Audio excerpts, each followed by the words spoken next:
enough damage items to kill the front line. Couldn't afford the QSS. Mikhail's wasn't on point, and dead was the Jinx. Yeah, Godvy's Kassadin as well. Actually losing a game for the first time in a while. Even TBQ's Gragas, I believe, now defeated after his undefeated streak in recent form. So a lot of champions in this series for both teams are finally picking up losses and cutting that undefeated streak down. And as we move into our third game here between these two sides, we've kind of already highlighted Sejuani as one of the big picks, but other than that, it's kind of open for both these teams. I feel like Imp will move away from the Jinx hype train, maybe go back to the Sivir that served him so well. Orianna's obviously still going to be a priority pick for Govy, but I'm hoping from an EDG perspective that we don't see that again, given that Govy is literally a god on this champion. Such a strong Orianna. The picks and bans list, something has to slip through. We've already said so many different champions need to be accounted for, picked or banned. With only 6, something's got to give. Yeah, coach is getting into position, so we are into picks and bans very soon between these two teams. We're about to kick off the draft for game number 3, and here we are. We're interested to see where we go from here. EDG on the blue side, this time LGD over on the red. Kalista banned by EDG, that's followed by a Hecarim, and the Urgot once again banned by LGD. So far, these bans are repeat bans, very standard. There's the Annie ban that was definitely necessary in the previous game. Must have been a blue side strategy for LGD because that's the only unique factor. Game 1, Game 3 on the red side, banning away that Annie. And there's the Nunu ban by EDG. This time on the blue side, did it in Game 2 on the red side. So don't want to give it over to TVQ. Don't want it anymore, apparently. Does EDG. Oh, sorry. Yeah, to EDG. And that's LeBlanc there for LGD, but you have to think it's Sejuani now. I think they just have to hoover up the Sejuani. It's been a 100% win rate. The initiation options it gives Clear Love is very strong. And even just in terms of late game team fighting, you get enough damage. You get enough items to tank up damage. You get the health pool that you always grow with the Cinderhulk. You do relevant damage to accentuate your massive CC potential. And Maokai's locked in there from Acorn. With Nar open, that's a really curious pick to me. I mean, Hecarim has been taken away from him. He does have to go to something different, but that's an interesting pick to me. I think I'll return to one of the points you noted. Maokai's great at dealing with champions like Kassadin, just with that targeted engage. Godvy's champion pool in general, Orianna accepted, is those assassins. It might be Orianna Judy because Orianna has escaped the picks and bans in this situation, but maybe it just leaves the option open for the Kassadin because we saw consistently running a hyper carry of any description, whether it's the super slippery Kassadin or Jinx, who can usually use that get excited to open up distance. The Twisted Advance as a targeted engage tool is unparalleled. Yeah, Nautilus Maokai, the picks there from LGD as we see what LGD want to take away. Nars open, Kassadin open, Jinx is open. These are all champions they've played a lot in the past, and they've been certainly contested so far in this series, but EDG might have other ideas here, as they have lots open to them, to be perfectly honest, and they'll run down the clock, they'll take Thresh from Mako, and there's Pawns Kassadin. This is a really confident Kassadin pick. It was a point I was going to bring up, but I saw 5 seconds, I always say, okay, what do we see locked in? 2 fantastic champions at dealing with Kassadin have been locked in already by LGD. I have to feel like LGD's strategy was to pick blocker picks to stop Pawn or disincentivize him from picking up Kassadin. Firstly, Maokai Twisted Advance, then of course the point-and-click CC from the Nautilus. There is guaranteed CC that will register on a Kassadin during those 6 seconds, then 4 seconds, then 2 seconds of the Riftwalk cooldown. You do have answers already picked by LGD. So this is definitely a more tenuous Kassadin pick than we've seen in previous series. LGD going to run their clock low, but go for Graves and Rek'Sai as their 3rd and 4th pick, and love the Graves from it. Much more aggressive, a strong blind pick here as well to pairing with the Nautilus. But for me, TVQ being on Rek'Sai, something that's a bit more proactive against a Sejuani. Love to see this sort of stuff. Exactly. What can he do in terms of pathing? But remember that although Rek'Sai will still go for the same build path as Cinderhulk, you do have flexible ganking options, but it hasn't really been TVQ's MO in victories. He's been more on the passive champions rather than the playmaking champions. Clearlove, though, a former herbivore jungler, reinvented himself on the likes of Lee Sin and the Rek'Sai. And we've seen excellent Rek'Sai yesterday from Kakao, showing excellent pathing. There's so much potential, skipping behind turrets, doing your best Shaco impression, but still being a tanky late game force.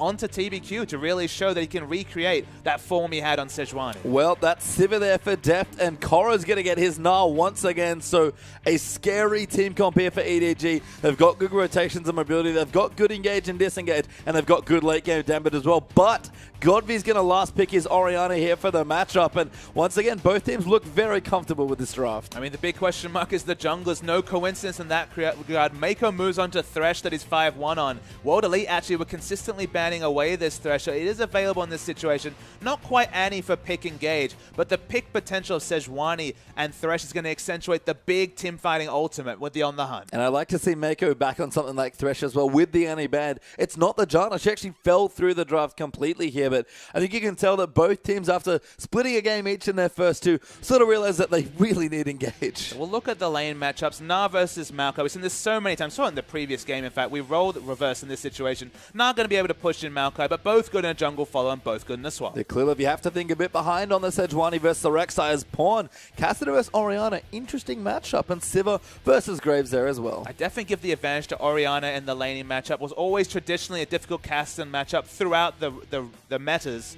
And in general, there's a lot of offensive options in the bottom lane for Graves Nautilus. Obviously, if you're really on top of your spell shields, you can navigate that lane as Sivir.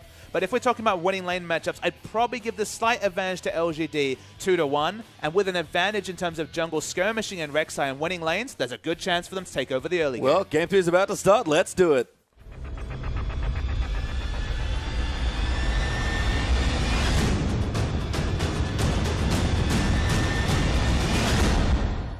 And welcome back into the Rift here for our third game between Edward Gaming and LGD. One apiece now in this best of 5, so effectively a best of 3 will be played for what is at this point the LPL Spring final title and that glorious looking trophy we saw earlier. Exactly, 3 games potentially to decide all the marbles. The second last team to qualify for the mid-season invitational with LCK finals rolling around next weekend.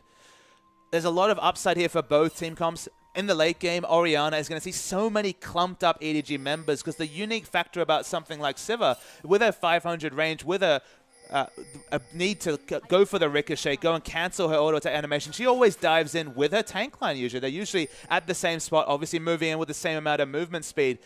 There's always the potential for clumping, and although Pawn might be able to navigate away from the Shockwave, if the Shockwave, you pile on the AP, it should be hitting onto multiple priority members of EDG frequently, and this is in the hands of an excellent Orianna player like Godfrey. I mean, the mid lane matchup has to be our featured matchup here for these two teams. It's, I think, effectively their two best-looking champions, at least in this season, and especially in playoffs, with Pawn having a legendary Cassidy in Game 5 against World Elite, and God be honestly, just having a legendary playoff on Orianna. Exactly. 7-0, I believe, on the Orianna at this point. Might be 6-0, but a huge KDA on that champion. Already showed what he can do with it in the first series. Not relegated to initiation duty, as you're always able nowadays to hold on to the ball. It was really Ryu who showed that you don't have to just go for the big wombo engage. Just make the enemy respect the ball. It might as well be a zoning tool next to the likes of a minefield from Ziggs or just the ultimate from Nunu. It's just a space that you have to respect because at any point the Shockwave could snap you back. As we can see, we've actually started with a lane swap here initiated by LGD. Godvi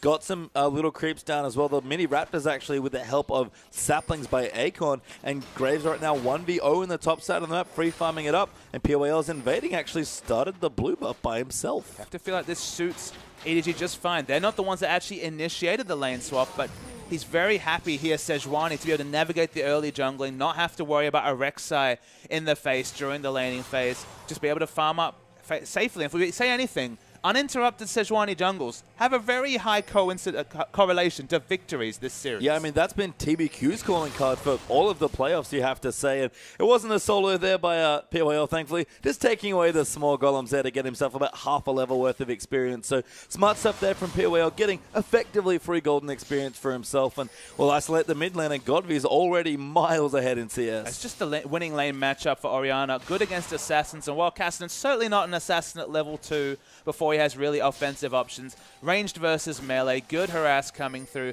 Very difficult for Cassidon to pick up CS. Honestly, Cassidon happiest under turret, but that opens up space for an aggressive skirmishing jungle like TBQ to really start taking the shackles off and infecting both the lanes and the enemy jungle. And let's be real here, Pawn has to have a good game on the Cassidon because he's not quite a solo carry, but it might as well be given the comp that this time EDG are built around Pawn. But it's a super punishing comp for Cassidon in general. You riff walk in, twisted advance, all of Nautilus's targeted CC, and of course the skill shots like the dredge line on your case and Imp. He has a lot more options than most AD carries. He can just turn around, do his best AD caster impression, and try and blow you up. So of course in the late game, it's going to be great for the Cassidon. That's Koro.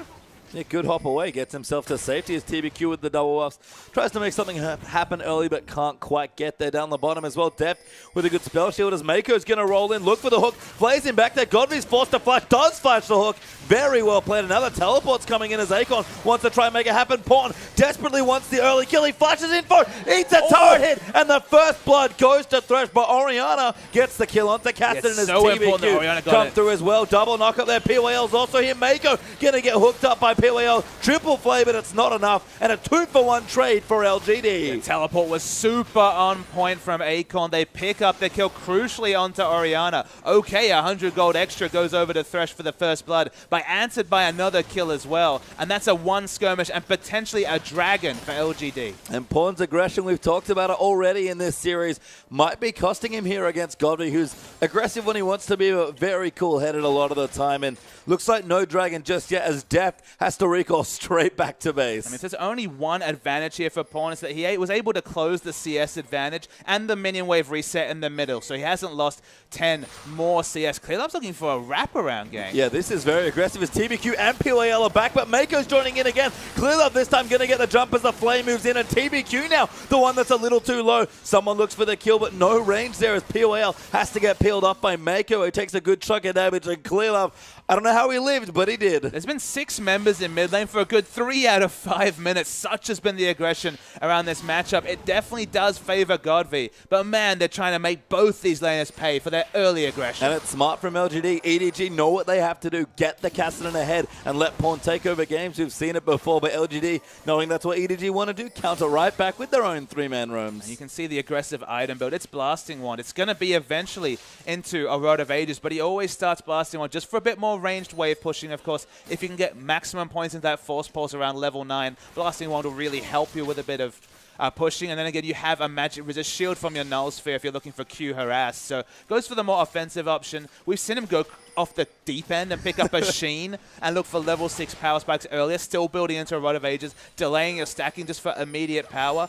Pawn does lots of crazy things with builds, but Blasting Wand's definitely a staple of his early openings. I think we would have seen Sheen if he'd gotten a couple kills, to be honest, but there's still time. There is certainly still time. As Imp in the top side now, level 6 on the Graves, able to present quite a challenge here to Korra, but he's actually level 5, approaching 6 himself, and Mako will join back in to help him out as Godvy's gone back in. A smart purchase here. Double Dorans and a Chalice. Knows that more people are coming to the mid lane. Just needs a bit more health. Yeah, the extra 60 health might be really relevant, even if it's just a bit more ranged wave here to go with the Chalice mana regen.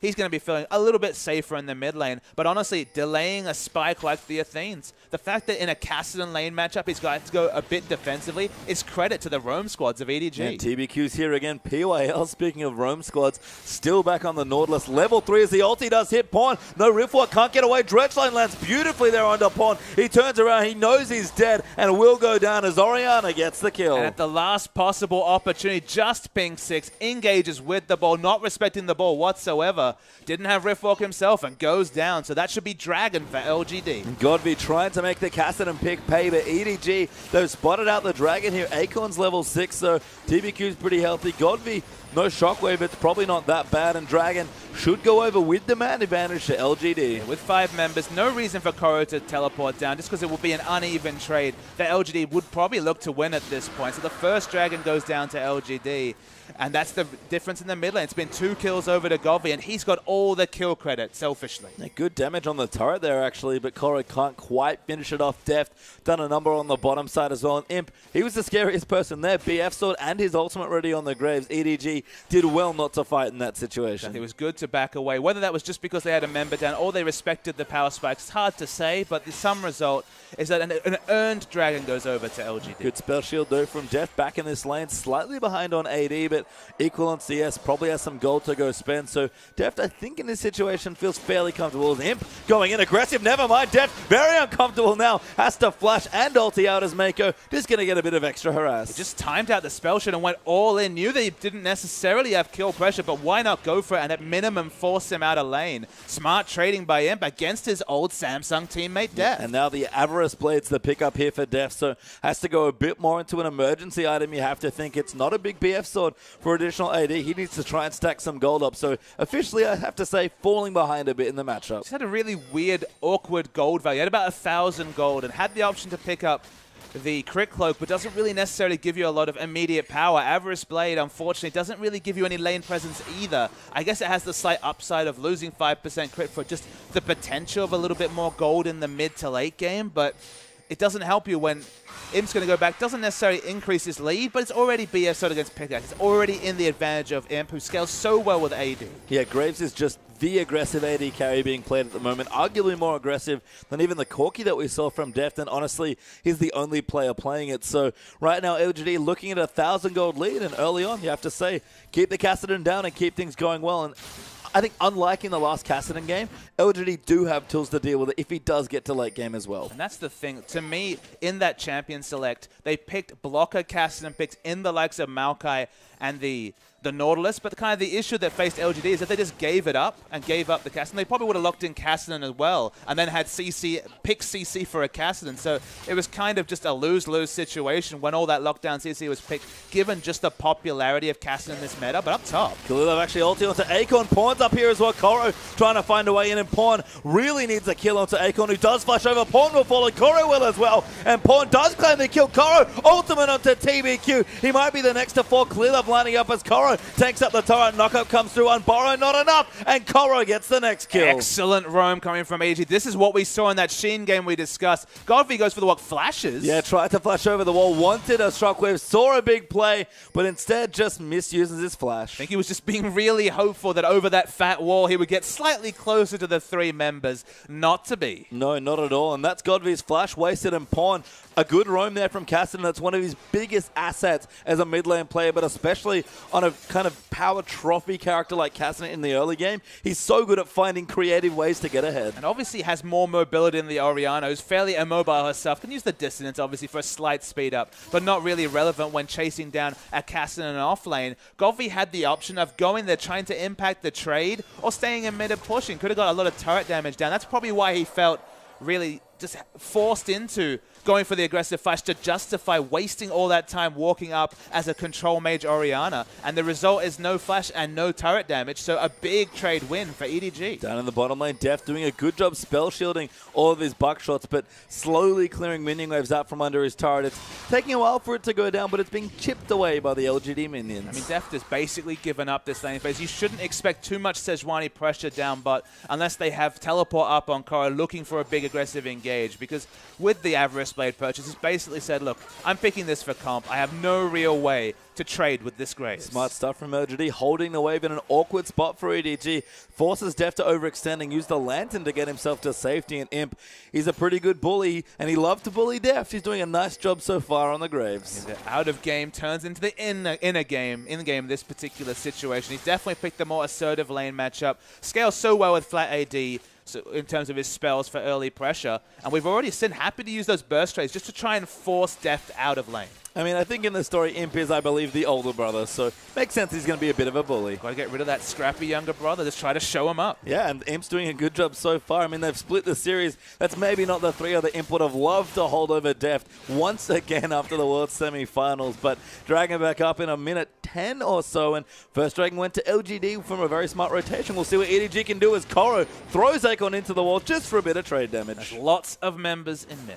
Yep, there are. Once again, people trying to gank in. Clearlove looks for a line for a gank, but can't quite get there. And Sidestones for both. Cinderhawk's done for the junglers here as well. And right now, it's about time to go back and set up for Dragon. The setup has definitely been expertly done by LG. They have multiple tunnels in the area. They have good wards over there. There's a neutral ward coming through from EDG, but the setup, as expected with the exact timer coming through from LGD, has been on point. They want to control this Dragon and open it up as their big win condition with their extra pushing advantage in mid. With their bot lane also been winning the 2v2 trades. The Dragon is their objective to have based on the fact that they've been winning and controlling the mid and bottom lane, so they need to continue on it. But Clearlove's hit level 8. Sejuani's suddenly very relevant in a skirmish. She is. I mean, it doesn't help that Kassadin's now entering his power trough with the Rod of Ages, but EDG have some good tools. If Nars ultimate comes back up, it's about 50% on the way there for Koro right now. They do have some good spots, and we've said it before, big Sejuani odds have won people games so far. She's 2-0 actually in the series tonight. And Godby gets the blue buff. Both teams setting up as Deft. He's all alone. Gets depth charge there, but uses his ulti very smartly, just short for PYL though. Wow, actually managed to run out of max range dredge line. by just the tip, literally would have hit it with basically another 100 range. Koro has prepped this turret damage for a long time, but now he's tired, so he has 15-second window, so he's able to build up rage towards that Naba. Should be able to pick up the turret in its very annoying ranged form. But this was a moment for LGD to look to be aggressive, but they're not going to. First turret looking here for EDG, though. You can see the one-hit Koro going to get it there, but he has to kind of rush down and try and give his team some control over the Dragon area. LGD haven't quite leapt for it yet. Godvy's actually gone to back. He's got his Athene's completed now, and Deft again forced to play far back in the lane. Yeah, they just used the Lantern to disengage. Not sitting on a gold value that demands any sort of purchase. Pops a mana pot.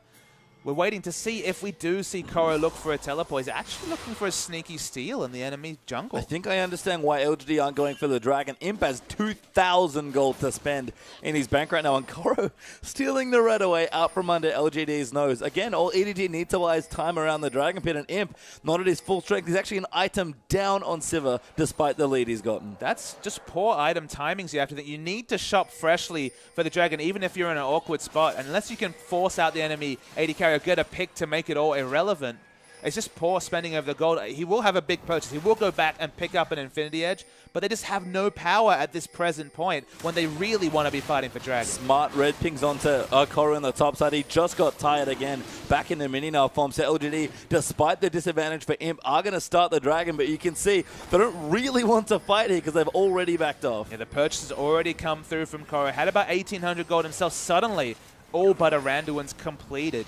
Maokai has Righteous Glory for a lot of power as well, but it's the 2,500 gold sitting on him that makes things difficult. PYL does get the first initiation. Clearly going to take a little too much damage. Ulti's away, but the Shockwave pulls them back in. Imp comes in for good damage, and Akon, he's teleported down to the bottom side. Koro is flanking, but he doesn't have any rage at all. And right now with those two kills, it'll be a 3v5. Things certainly went better than expected from LGD, using that AD burst damage coming through from him to register the first kill, and then Godby's Shockwave was on point. Two members still looking. Pawn wants to do this. They're actually going in, apparently. Rek'Sai gets the Dragon. PYL grabs onto Koro. Deft around the side. Has to dodge the Deft shot. But Pawn, he's gone in massive. He's killed PYL. Flashes out of the way, and it's an awkward trade as TBQ almost dies. And Imp now has to run away. He's in trouble now. Koro coming in. Koro, can he line up the Mega now? He's going into the form. He doesn't have his ulti or flash, sorry. And he goes back in. Akon gets low, but a kill there for Godby. Koro goes down. Deft will follow, and a massive trade there as Ori gets a double. And Ori gets all the kill credit, 5, 1, and 2. Had that mana buff full the entire time. Of course, Athene's now giving you that 30% restore on kill or assist. Got assist for every kill. Mako looks for the flash hook, but flashed well by Godby to get out of it. I mean, that was EDG going all in, trying to get the resets from Pawn, getting in there with the aggressively with the ultimate. Only level 10, so still had the decently lengthy cooldown, relatively speaking, on the ultimate. Feels like EDG lost more than they gained in that situation. They lose the Dragon, they lose the kill trade, and the mid-game power of Imp and this Orianna is going to skip the mid-game with already another nice large rod in that inventory. And for once, Koro's rage management cost him there. He's normally great at managing that rage, but didn't have it, got tired a few too many times. It was smart of LGD to wait like they did around the Dragon, but EDG certainly overcommitted once it finally came time. And 2 Dragons up for LGD is good, but EDG cannot afford to give them a third. No, the third Dragon, the rotational advantage that gives will be palpable this game. The item timings were good from Koro. The re-engage looked like it'll be fine, but we're going to see a replay coming through. So they just look to use everything into engage to justify an instant burst and allow them a kill. Because remember, they get the pick onto Clearlove. Imp, despite having 2,500 gold, they have the pick that should open them up Dragon. They even get the bonus of taking down Mako in the trade. And speaking of trades, EDG trying to push in aggressively. Yeah. They know that Graves is down bottom lane. They want this outer mid turret, but just get those wards down. It'd be lovely to get, but LGD defend well. That turret will not be felled here, and it might finally be able to give his team a turret and does in fact take out the bottom side of the map. So Pawn will go back. Still level 10 by the way on that Cassidy, as Godby is at level 11 approaching 12 already. And Imp not stopping the push. Now Koro may be getting caught here by Akon, but he'll turn it around on the Naren. Never really caught here. He's actually happy to fight. LGD have good aggressive wards in the red side jungle. They actually have wards over the red buff as well, considering the contest, but they pull away. Yeah, Clearlove will get his red buff, I believe. Might have even gone over. No, it does go to Clearlove as Def was not in the area to take it away. Krugs will go away as well.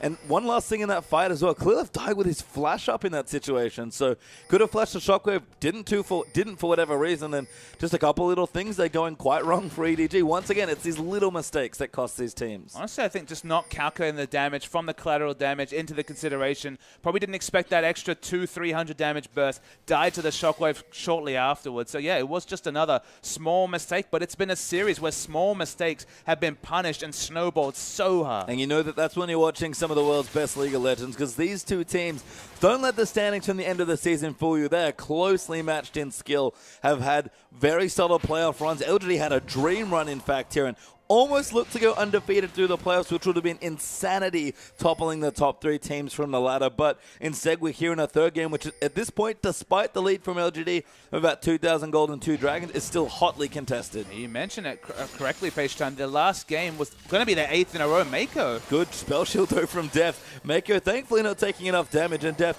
will get out of the ultimate this time. You know when Ori player is confident in playing on a champion they practice, when they're looking to get picks with that team fight ultimate. Almost got the solo kill. Has Ignite, of course, for a bit of lane control and extra burst damage. Came close, but not quite enough AP just yet to take down Mako. I mean, EDG at this stage, they're playing defensively. They're going to let this turret go. Coral will do what he can. As actually Mako gets grabbed by POAL. Clearleft in as well, but that's a dead Thresh there. And now POAL going to get aggressive on them. They don't have quite enough damage. It's 2v3. Coral needs to be in Mega now from Imp. Going in, he tosses them back, but Def's here as well. Flashes over the wall, takes out Imp, but the trade kill happens, and Akon now the next one. It's 2v2 already. Godvy's rotated in. Def used his spell shield early, but that might cost him. Has to kill the Orianna, but can't do it at all. Coro, the last one left, should go down in the 1v2. He's trying to make a fight out of it, but Orianna will know. It's Akon that gets the kill. Godvy is willing his team over the line on this Orianna. I do not understand how it gets through, but the consistent damage just not being respected. Everyone using all their summoners to get in means it's easy cleanup for the Orianna. I mean, Cassidy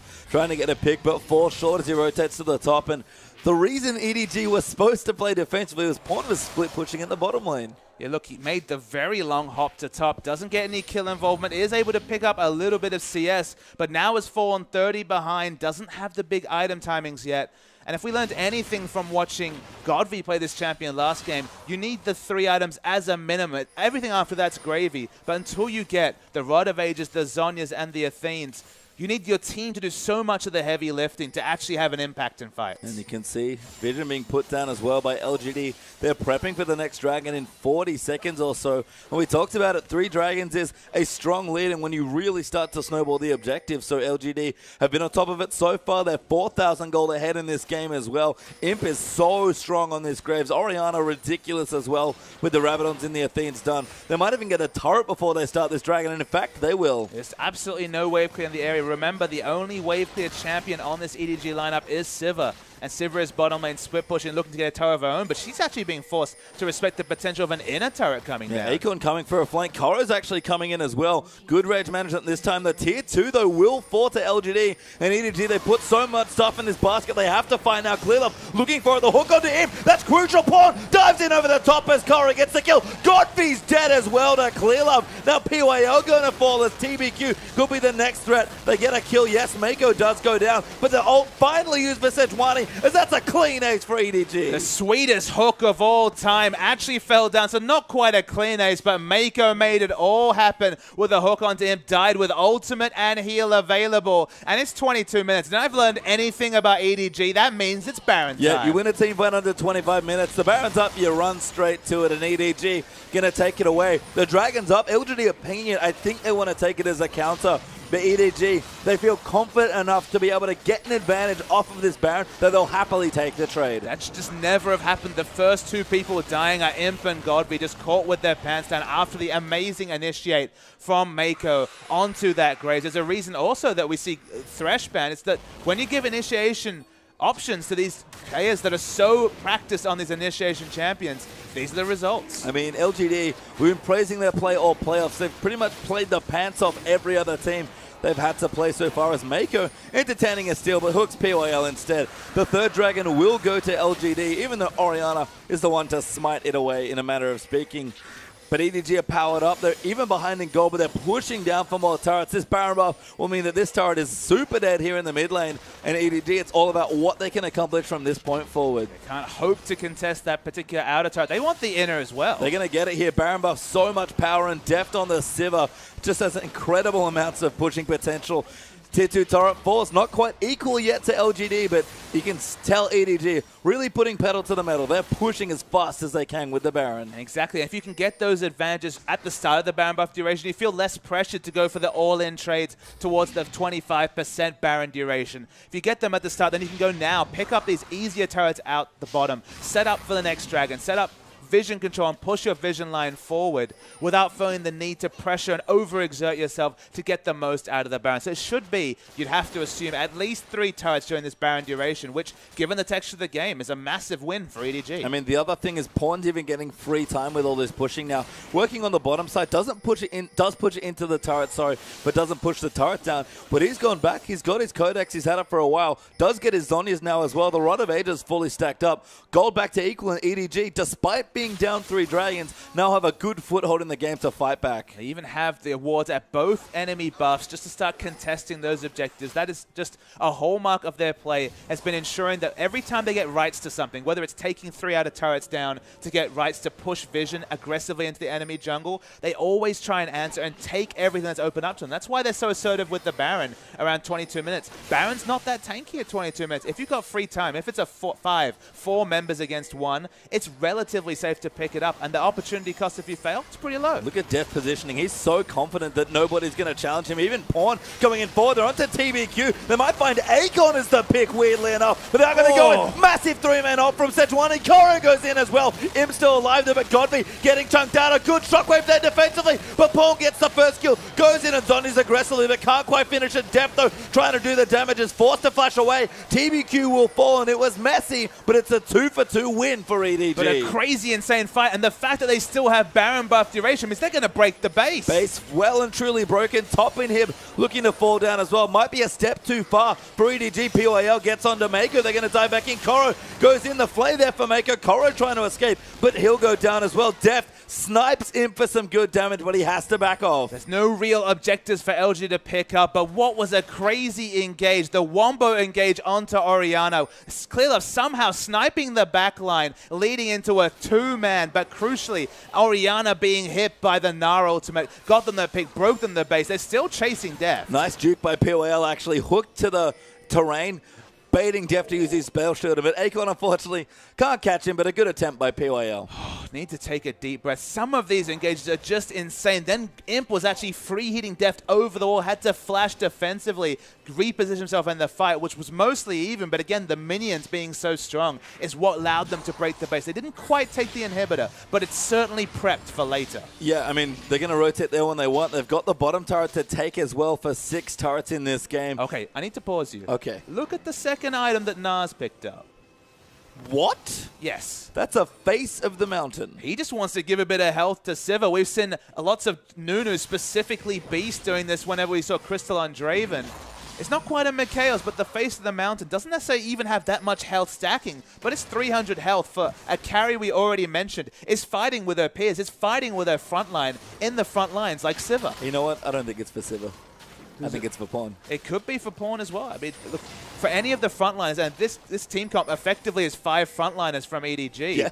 It's just a bit of extra help from Koro. Smart stuff from Koro. Love the build coming through here in our 3rd game of the final. That turret, by the way, dead here as Clearlove almost sniped him. Good crying over as TBQ. Going to try and dive back in. Good knock up there coming through, but TBQ taking too much damage. Deft and Pawn will kite back away. Koro zone them all out as Gnar, ulting them back, but EDG don't have many options left here. No ultimate here as Pawn. He's looking for a flank. Can he find it? EDG might be a step too far as LGD really want to fight them. TBQ going in aggressive. Koro's going to go down in mini now form. Def forced the depth charge. The ulti just lasts on the spell shield, but TBQ's low on Pawn. He wants a snipe, but he will not find it. Somehow Mako got separated from the other members, so it was easy for them to engage, and of course Koro being in mini now form meant it was relatively squishy, face of the mountain included. fourth dragon potential for LGDs in a minute. And Koro should be able to get there, whether it's teleport or walking over. But any hope for ward control over the area, and thus a flank or an aggressive engage, is looking very difficult for EDG. And just back to face of the mountain for a second here. It is a good extra shield. We've seen it before, but it actually scales kind of nicely with all the health you're building. Absolutely. That's the thing. It's an extra 10% of your health being used as a shield. TBQ gets hooked. I mean, uses damage as well. Remember, you can just dive in there and use it on yourself as Mako. He's dead there. Good hook there from PYL. And that's another person dead. Mako means they're never going to be able to get any more wards around this fourth dragon. Everyone's backing to spend some gold. 1,300 gold onto Graves is the notable factor. Now finishes his last Whisper. 3-item Graves means more and more safe damage from the backline, and plenty of attempts to go in aggressive with a frontliner like Mako dead. These team fights are going to get real crazy as Pawn's powered up for his 3 items as well. Deft is there. The frontline's tanky for both sides here as well. And EDG need to arrest some control of this dragon. They had such a good lead with that Baron. They got so many structures out of it, but a couple of picks later, and all of a sudden they're faced again with LGD's 4th dragon this time. And Koro's grouped to clear vision because he seems to think that 4th dragon is more important than 5 minion waves up top. The minion waves pushing out in both top and bot means that LGD are happy to fight around this objective, because at worst they pick it up, and at best they get multiple. Dragon's dead. EDG have to fight clear up, going in for the steal, but doesn't get it. Corner, massive ulti. Nah goes in as well, and Imp somehow dodges it. The good shockwave comes through, but Godfrey's dead. Need to jump onto Imp. He's too aggressive. Depth though, getting low there, and there's too much damage from LGD. Pawn though, ripping through people on the Kassadin. Depth somehow lives. That's 2 dead already. No one left from EDG, and this time it's the clean ace. These fights are incredible. Clearlove keeps lining up multiple members, including the Orianna with that Glacial Prison, and then the Gnar ultimates from Koro. 18-1 now in his career, but man, is he good. Might make it 19 with this game as well. EDG gonna re-break the base of LGD, and they might just go for the win here. 10 seconds left on Orianna. Inhibitor goes down. It might be a bit of an overreach here, and they think so too. They'll back away. Yeah, they take pause. Not many times they've been able to do that this series, but I think all the Heart Monitors need to get a little bit of a time, because these fights are just so amazing. And EDG's team fighting, we haven't even talked about it for so long. It, weirdly enough, hasn't seemed necessary for so many games here. So let's just see this again. Let's watch this replay, because the wombo engage they get just looked impossible. Clearlove uses the Arctic Soul to get a steal, finds 3 members, then alley-oops them into the wall. Godfrey, that's the one downside of Orianna. She can be assassinated. Does her best with a locus control in front of her. The reset start coming in from Pawn, of course, doesn't have a reset ability, but can just move back, gets that cooldown back, resetting the cooldown on his Rift Walk, goes in again. And man, crazy team fight, and EDG wins. That was set up by Koro as well. Wonderful stuff there from the Gnar player, who again, I said it 2 weeks in, don't give Koro Gnar. Again, I might have eaten my words in game 1, but he's living back up to them here in this one. Not sure about the face of the mountain, but honestly, if one of their frontliners, whether it's Siva, whether it's Pawn, even Clearlove, lives that extra 300 health, it's a justifiable purchase. Yeah, it looks fine here for Koro, who's got a good health pool as well. Crunches forward towards the enemy, threatening with the ultimate once again. And EDG, they don't care if all 5 members of LGD are back, nor that their bottom wave and their top wave getting pushed in. They really want a Baron. The top wave is fine. The bottom one is a massive problem. No teleport on Koro means it's not an option for them to send someone down if they want to have any semblance of Baron control. And that's what they've used all their sweepers and vision deniers for right now. Scuttlecrab down as well. Deft will take it away. And LGD, they'll bide their time, but the super minions will push back, clearing out wards intelligently using Deft and his spell shield. And at this point, EDG will re-push the wave and probably just go back to Baron. They're just not able to get complete vision supremacy. Acorn has teleport in about 20 seconds, and you can see littered with multiple flank wards on the downside towards the blue buff of EDG. Pawn's going to push in the wave up top. He's hit those 3 items we talk about. Nice little poke comes out to the Nautilus. That was really funny. PWL got denied by the flay and the hook there. Couldn't quite make it back to the wall. I mean, Orianna's very good at clearing these minion waves, but it's so tense around the Baron.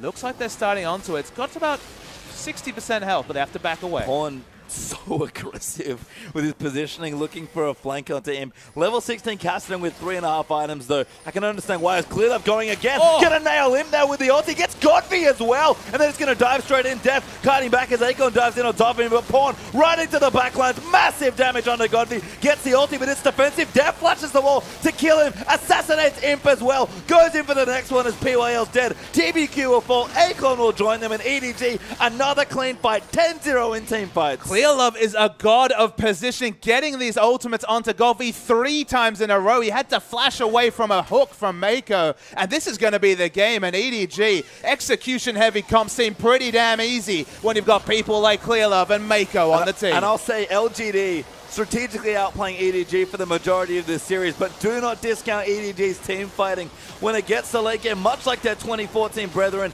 this team is destructive. The Nexus will fall down, and EDG find themselves 2-1 up in the series. Something to be said about side minion wave control, but there's another thing to be said about just blind aggression and trust in your teammates. The fact that Deft once again flashes aggressively into a team, repositions himself away from the enemy front line, and fights with his front line, which is what he needed to do as Sivir in general, but with the face of the mountain especially. Just crazy, and Golfi just looks almost perturbed because he's played these games perfectly on Orianna, got caught out in team fights though, and paid the ultimate price. That's a second game in a row, by the way, where LGD have lost with 4 dragons.